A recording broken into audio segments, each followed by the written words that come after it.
Check this out. We've done a bunch of welding on this container. I hate it. This is the wrong way to frame openings on a shipping container. This is the way that 99% of my competitors do it. Follow along in this video. I'm going to show you why I hate it. Stay tuned.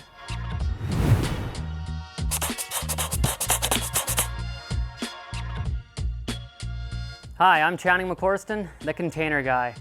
In this video, we're going to let you follow along as we modify this container. I'm going to show you the inside. The inside's not so bad. It utilizes a lot of our new methods of modifying containers.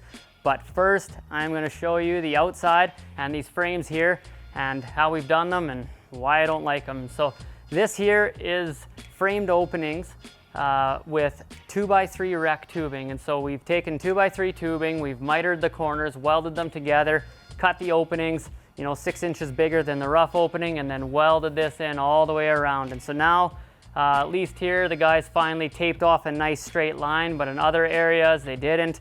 So the touch-up paint on this looks like garbage. We can't really sandblast all the mill scale and rust off this tubing. So now this is going to rust. If we go look at this can in 2 years, it's going to be gross. It'll be all brown around this opening. Same as probably a lot of the 5-year-old modified containers that you see, if you look at containers as you drive by. But yeah, it's really hard to get a good, proper coat of paint on here. You burn the stock container paint, so all the way down here, it's all lit up.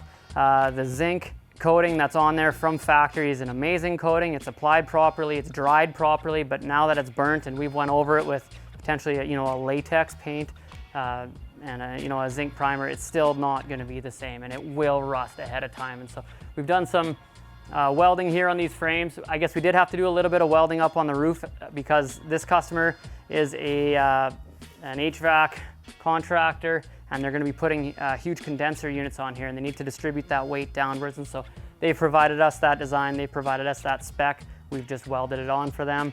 But this is a job that I would never want to do again.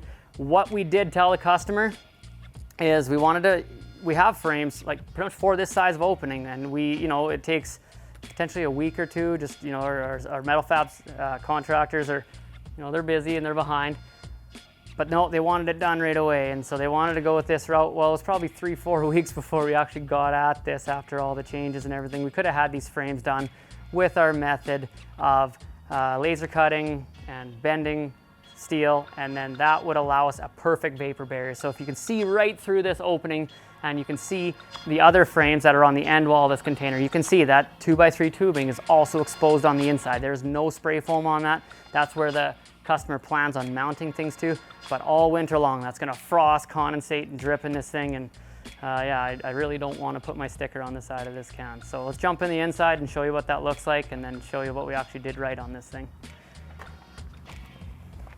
So this mod's not 100% complete. We're not ready to deliver it to the customer yet. We have a few more things to do. I just paused the electrician before we started wiring this, but we do have the door half installed. It still needs a self-closing device and a few other things. But you can see we did sight glass here, which is nice. So with this is actually a North American door slab with North American hardware, and so this all works very well. Still needs some final adjustment, but yeah, this is really nice. And this container modification world dual swinger door frame, it's sweet. Like the spray foam comes right up to the edges of this thing, and so it's basically as insulated as a commercial man door can be, and so that's great. We've strut lined this thing, I think every 4th corrugation, and then the customer wanted strut strapping in case they want to put some interior lining on here, but I don't know if they're actually planning on it. So it's strut strapped, but they're not lining it.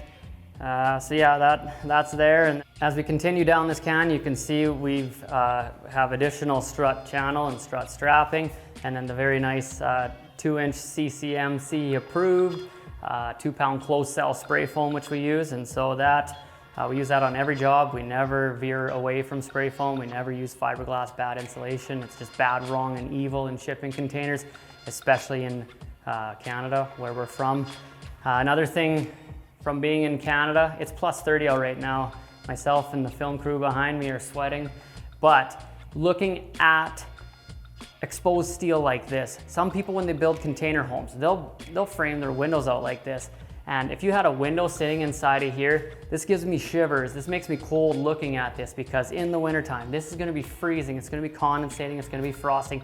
This is the incorrect way to do this. So I'm gonna go on another rant and say the way that the container modification world window frames work, how they're a folded profile, it's hollow, and it allows the spray foam to come right up to whatever's going inside of this cavity, is the proper way of framing out rough openings in containers. And so customers always come to us, oh, I want 24 by 28, I want 10 by 16, I want, 12 by 12, 16 by 16. So there's so many different rough openings for different fans, this, that, and the other thing.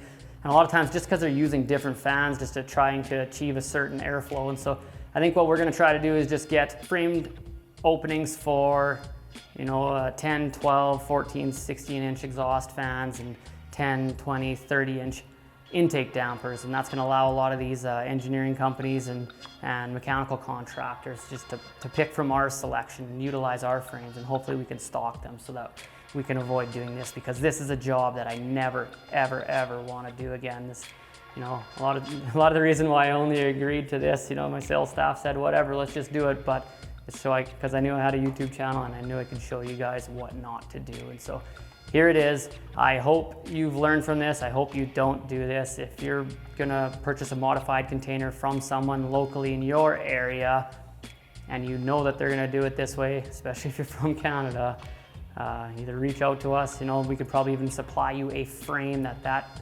container guy could install, but just, avoid this. This is bad. This is not the intelligent way of doing it. So if you found value from that little tip, please do us a favor and give the video a like, or leave some comments below, either thanking me or hating me. And as always, you can subscribe to our channel. That definitely helps. And ring that bell for notifications, not a thumb. Or check us out at tcg.ca. Hope you learned something.